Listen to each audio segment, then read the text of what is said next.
आप सबका स्वागत है मेरे चैनल पे। मुझे मालूम है तुम लोग एकदम बिंदास हो गए। चैप्टर स्टार्ट करने से पहले मैं आपसे ये कहना चाहता हूँ कि बहुत सारे लोग हैं जो मेरी वीडियो देखते तो हैं लेकिन सब्सक्राइब नहीं करते। इसीलिए मैं उनसे ये कहना चाहता हूँ कि तुम लोग सब्सक्राइब किया करो। तुम लोग समझ रहे हो ना मैं क्या कह रहा हूँ। इसीलिए यारो तुम लोग सब्सक्राइब कर दिया करो मेरे चैनल को। अभी हम लोग चलते हैं सीधा चैप्टर की तरफ। My wife is 1000 year ago के चैप्टर नंबर 17 में जिंग को दिखाया जाता है जो लैपटॉप में 3 पत्ती खेल रही होती है और चिल्ला के कह रही होती है मेरी 3 पत्ते की जोड़ी बन के आई है और मेरा पत्ता सबसे ताकतवर है। और पीछे सचिन खड़ा होकर ये सब देख रहा होता है और अपने मन में कह रहा होता है अब लगता है कि मेरे को यहाँ पे कुछ करने की जरूरत नहीं है और मेरे पास कोई काम भी नहीं है तो मैं जाके अभी सो ही जाता हूँ। और सचिन है ना अपने कमरे में जा रहा होता है सोने के लिए, तभी पीछे से जिंग कह रही होती है अब तेरा खेल खत्म, मैं ही जीतने वाली हूँ। नेक्स्ट सीन में सचिन अपने कमरे में चला गया होता है सोने के लिए और जिंग वहाँ पे अभी भी 3 पत्ती खेल रही होती है और चिल्ला के कह रही होती है कि अब मेरे को कोई नहीं हरा सकता, मेरे पास 3 की जोड़ी निकली हुई है, कोई भी मुझे अब तक हरा नहीं पाया है और मैं तुम सबको अपने 3 पत्ते की जोड़ी से कुचल दूंगी।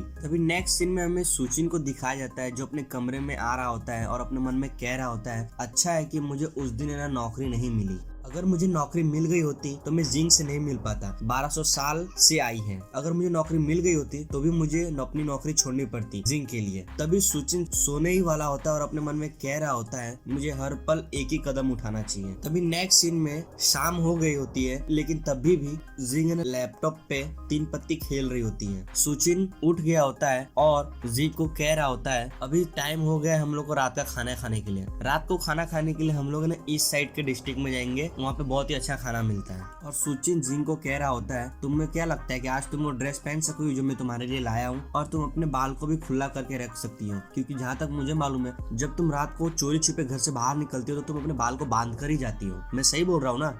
नेक्स्ट सीन में सचिन पानी पी रहा होता है और कह रहा होता है तुम अपने बाल के हेयर स्टाइल को चेंज कर सकती हो, इससे लोगों को तुम पे कम शक होगा कि तुम ही हो जो रात को बाहर घूमती थी। ये सब सुनने के बाद जिंग लैपटॉप बंद करके कहती है ठीक है तुम जैसा कह रहे हो। तभी नेक्स्ट सीन में हमें जिंग को दिखाया जाता है जो एकदम ही सुंदर कपड़े में बाहर निकली हुई होती है और अपने बाल खुले करके और बहुत ही ज्यादा सुंदर लग रही होती है और सचिन को प्यार से पूछ रही होती है क्या इस तरीके से कपड़े पहने और बाल को खुला करके चलूंगी तो चलेगा क्या। ये सब देखने के बाद सचिन ना कुछ बोल नहीं पाता और एकदम शर्माने लगता है और सचिन अपने मन में कह रहा होता है प्राचीन लोगों को कपड़े पहनने का स्टाइल बहुत ही अलग है, उन पे तो हम लोग को रिसर्च करना चाहिए कि तुम लोग ऐसे कपड़े पहन कैसे लेते हो। सचिन शर्माते हुए और लड़खड़ाते हुए कह रहा होता है मुझे ऐसा लगता है कि तुम्हें वही पहन लेना चाहिए जो तुमने पहना था, ये कपड़ा पहनने से तुम पे लोगों को ज्यादा शक होगा और तुम्हारा कपड़ा ये बहुत ही पुराना स्टाइल का है। ये सुनने के बाद जिंग बहुत ही गुस्सा हो जाती है और अपना मुंह फुला के बैठ जाती है। नेक्स्ट सीन में जिंग अपने कमरे में चली जाती है और दरवाजे को जोर से बंद कर देती है। फिर सीन चेंज होता है और हमें जिंग को दिखाया जाता है बहुत सारे अलग अलग स्टाइल के कपड़े में होती है, लेकिन ये सब सचिन अपने मन में सोच रहा होता है, अपने मोबाइल में सर्च कर रहा होता है कि लड़की लोग के लिए कपड़े, और अपने मन में कह रहा होता है मुझे ऐसा लगता है कि जिंग को कुछ और तरीके स्टाइल के कपड़े भी पहनना चाहिए। फिर सीन चेंज होता है, जिंग और सचिन अपने घर से बाहर निकल गए होते हैं खाना खाने के लिए। तभी वॉचमैन उसे देख रहा होता है। तभी वॉचमैन सचिन से पूछता है अच्छा तुम फिर से अपनी गर्लफ्रेंड के साथ बाहर घूमने जा रहे हो। तभी सचिन कहता है कि मेरी गर्लफ्रेंड नहीं है, सिर्फ मेरी दोस्त है। नेक्स्ट सीन में हमें दिखाया जाता है वॉचमैन है ना एक रॉड लिए हुए बैठा होता है और सचिन से पूछ रहा होता है अंकल जो आपके पास ये रॉड क्या कर रही है। और सचिन कहता है और ये तो पूरी लकड़ी से बनी हुई है। तभी वॉचमैन सचिन को कह रहा होता है ये कोई मामूली लकड़ी नहीं है और पहले से मैंने एक डंडे को ऑर्डर किया है, वो भी आने ही वाला है, लेकिन इस लकड़े को मैंने बहुत सारे टेलिस्मैन से चारों तरफ से चिपका के रखे हैं ताकि कोई भी भूत मेरे आसपास ना आ सके। और यहाँ पे टेलिस्मैन का मतलब होता है कि बहुत सारे तंत्र विद्या और ये सब एक्सेट्रा एक्सेट्रा, तुम लोग समझ ही गए होंगे। फिर नेक्स्ट सीन में हमें दिखाया जाता है वॉचमैन एकदम स्टाइल से कह रहा होता है क्या तुम लोग को नहीं लगता मैं घर का रखवाली करने वाला भगवान हूँ, क्वीन क्वांग, जो नए साल के फोटो में आया था। तभी सचिन वॉचमैन को कहता है हाँ मैं देख सकता हूँ आपके और उस भगवान में ज्यादा फर्क नहीं दिख रहा। और सचिन कहता है अभी रात होने वाली है तो आप अपना ख्याल रखना, और वहाँ से चला जाता है। और वॉचमैन कह रहा होता है तुम्हें टेंशन की जरूरत नहीं, मेरे पास बहुत सारे टेलिस्मान। इसमें दिखाया जाता है सचिन बहुत ही ज्यादा अजीब सा चेहरा बना लिया होता है और कह रहा होता है कि हम लोगों ने बहुत सारा गुनाह कर दिया है। और पीछे जिंग खड़े होकर सोच रही होती है ये कौन सा तलवार है। नेक्स्ट में दिखाया जाता है सचिन और जिंग होटल जा रहे होते खाना खाने के लिए। तभी जिंग अपने आजू बाजू ध्यान से देखती है और सचिन को पास आके कान में कहती है ये गर्लफ्रेंड क्या होता है। तभी सचिन कहता है इसका मतलब है कि दोस्त। दोस्त। तभी जिंग पूछती है तो उसमें गर्ल क्या कर रही है दोस्त के अंदर, और सुचिन कहता है कि तुम लड़की हो इसलिए। फिर जिंग ने सुचिन से पूछती है तो फिर तुमने वॉचमैन को ये क्यों कहा कि मैं तुम्हारी गर्लफ्रेंड नहीं हूँ। तभी सुचिन जिंग को कहता है तुम अभी समझ नहीं सकती, अगर मैं समझाऊंगा अभी तो इससे अच्छा ये है कि तुम है ना आगे जब सब कुछ समझने लगोगी तो तुम्हें खुद मालूम चल जाएगा कि इसका मतलब क्या होता है। फिर जिंग कहती है ठीक है, और सुचिन अपने मन में कह रहा होता है अगर इसको गर्लफ्रेंड का मतलब पता चल गया तो मुझे मालूम है कि ये आधी रात को फिर से भाग जाएगी घर छोड़ के। तभी सुचिन जिंग से कहता है इससे मुझे याद है मैंने तुम्हें कल एक वीडियो दिखाया था जिसमें टैंग डायनेस्टी 1, मेरा मतलब जो पहला डायनेस्टी था जिसकी वो किस तरीके से खत्म हुआ, उसके बारे में तुम्हें क्या कहना है। फिर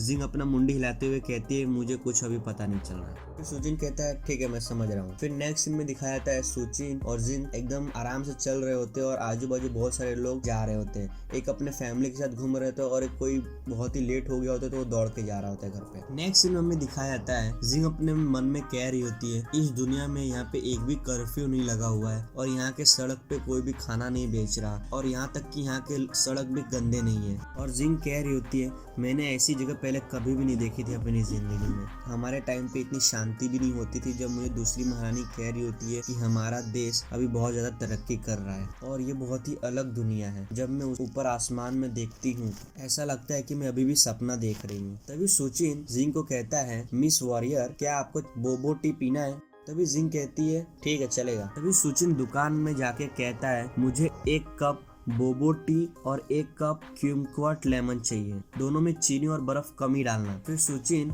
जिंग को बोबो टी देते हुए कहते मुझे पक्का यकीन है तुम्हारे समय में ये ऐसी चीज कभी नहीं मिलती होगी, तुम इसे एक बार पी के ट्राई करो। और सुचिन कहता है इस बोबो टी के अंदर जो बॉल दिख रहे हैं अंदर खाने वाले हैं और बहुत ही ज्यादा मीठे लगते हैं, तुम एक बार इसे ट्राई करके तो देखो। फिर जिंग सुचिन को पूछती है ये सब लोग पैसे कमा रहे हैं जीने के लिए, क्या मैं भी ये सब नहीं कर सकती। तब सुचिन जिंग को कहता है हाँ तुम ये काम कर सकती हो और तुम ये काम सीख भी सकती हो, लेकिन तुम ये काम कभी भी नहीं चालू कर सकती जब तक तुम्हारे पास पहचान पत्र ना हो। ये सुनने के बाद जिंग उदास हो जाती है और कहती है ठीक। फिर सुचिन जिंग को कहता है हम लोग तुम्हारा पहचान पत्र के बारे में बाद में बात करेंगे क्योंकि ये नामुमकिन है कि एक ही रात में तुम्हारा पहचान पत्र बन जाए, तो तुम टेंशन मत लो, मैं कोई ना कोई तरीका ढूंढ लूंगा तुम्हारा पहचान पत्र बनाने के लिए। लेकिन इसके बारे में अभी बात नहीं करते, तुम्हें मैंने जो बोबो टी दिया है उसे पी के ट्राई तो करो कैसा लग रहा है तुम्हें। नेक्स्ट सीन में दिखाया जाता है जिंग वो जूस पी रही होती है। नेक्स्ट सीन में देखते हैं कि जब वो जूस पी रही होती है तो उसका मुंह फूल जाता है और एकदम अजीब सा चेहरा बनाने लगती है और सुचिन कहता है क्या तुम्हें टेस्टी नहीं लग रहा।